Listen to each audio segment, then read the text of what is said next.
اور ہم اس میں پوری طرح ان کے ساتھ تعاون بھی کر رہے ہیں کہ جہاں بھی ان کو ریکوائرڈ ہے یہ ایشوز ان کو ہم تمام انفارمیشن پرووائڈ کریں. ہمیں یہ بھی کچھ ایک خدشہ ہے جس کو ہم نے ابھی رول آؤٹ کرنا ہے اپنی تفتیش کے ذریعے کہ کیا کہیں ہمارے سسٹم میں کوئی بیرونی مداخلت تو نہیں ہوئی انٹرنیٹ کمپیوٹر کے ذریعے, جو ہیکنگ جس کو کہا جاتا ہے.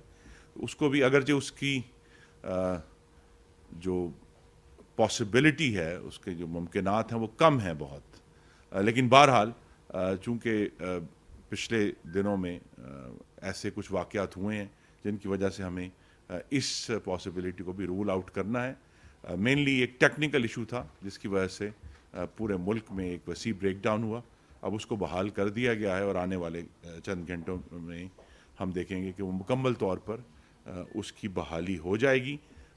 یہ جو کل کا بریک ڈاؤن ہے اور اس سے پہلے کی بھی ہمیں بہت سارے جو معاملات ہیں ان کا براہ راست تعلق ہے کہ 2018 سے 22 کے دوران ملک کا جو پاور کا نظام ہے, جنریشن کا بھی اور ترسیل کا بھی, اس ترقی دشمن اور سی پیک دشمن حکومت کی وجہ سے اس میں ان سسٹمز میں کوئی نئی سرمایہ کاری نہیں کی گئی. ان کو بہتر کرنے کے لیے کوئی میکنزم کریٹ نہیں کیا گیا. اس سے پہلے بھی چند مہینے پہلے بھی ایک محدود بریک ڈاؤن ہوا تھا جس کو ہم نے ملک کے شمالی حصے تک ہی محدود نہیں آنے دیا تھا اور وہ ساؤتھ تک محدود رہا تھا. تو یہاں محسوس نہیں ہوا کہ ایک بریک ڈاؤن ہوا ہے. اس کی بھی یہ وجہ تھی کہ کراچی میں ایک بہت ہی حساس جو ہمارے پلانٹس ہیں ان میں جب تفتیش کروائی گئی تو یہ پتہ چلا کہ پرانے کنڈکٹر لگا دیے گئے تھے 2019 میں, جو کہ 20 سال پرانے تھے اور خستہ حال تھے, اور وہ جب ایک ایسا موقع آیا تو وہ بریک ڈاؤن ہوا. یہ صرف ایک مثال ہے. تو ہمیں روزانہ ایسے ایشوز کا سامنا ہے, تو لہٰذا ہم کوشش یہی کر رہے ہیں کہ نہ صرف جو بجلی کی جنریشن ہے جس میں زیادہ انٹرسٹ پایا جاتا ہے میڈیا کا بھی اور عوام کا بھی, لیکن جو ترسیل کا نظام ہے وہ بھی اتنا اہم ہے. ہم نے اس سے کل کے واقعے سے بہت سبق بھی سیکھے ہیں, جو کہ آج کچھ وقت کے بعد میں وزیر اعظم کو براہ راست رپورٹ کروں گا. لیکن اللہ تعالیٰ کا بہت کرم ہے کہ اب بجلی کا نظام مکمل طور پر بحال ہے اور اس کی ہم نگرانی کر رہے ہیں اور اس بات کو یقینی بنا رہے ہیں کہ ایسا واقعہ انشاءاللہ اب دوبارہ نہ ہو. اور وہ جو انویسٹمنٹس ہمیں کرنی ہیں نہ صرف لائنیں بچھانے میں بلکہ ان کی سیفٹی کے لیے وہ ہم کریں. اس وقت پاکستان میں جو سیفٹی کا واحد میکنزم ہے وہ جو سی پیک کے تحت لاہور مٹیاری لائن بچھائی گئی تھی ہائی وولٹیج, اس کے اندر کچھ پروٹیکشن میکنزم ہے جس کا ہم نے اکتوبر میں فائدہ بھی اٹھایا تھا اور وہ بریک ڈاؤن جو ہے اس کو ایک جغرافیائی طور پر محدود کر لیا تھا. لیکن یہ کہ اس کو ہمیں جو جدیدیت لے کر آنی ہے اس میں کچھ رکاوٹ آئی پچھلے 4 سال میں, لیکن اب اس میں جو ہمارے نیکسٹ منصوبے ہوں گے تو یہ سیفٹی میکنزم بھی اس بات کو یقینی بنانے کی کہ اگر ایسی کوئی خرابی پیدا بھی ہوتی ہے نظام میں تو اس کو وہیں محدود کر لیا جائے, اس کو انسولیٹ کر کے آپ وہیں روک لیں تاکہ یہ آگے تک نہ آئے. تو ہم اس پر بھی کوشاں ہیں اور اللہ تعالیٰ کے کرم سے تمام گرڈ اسٹیشن پاکستان کے بحال ہیں اکراس دا کنٹری. کراچی میں ہم جو ان کو 1100 میگا واٹ عام طور پہ روٹینلی دیتے ہیں وہ بھی انشاءاللہ ہم پرووائڈ کرنا شروع کر دیں گے. تو کراچی میں بھی مکمل طور پر بحالی بہت جلد ہو جائے گی. میں آپ کا بہت شکر گزار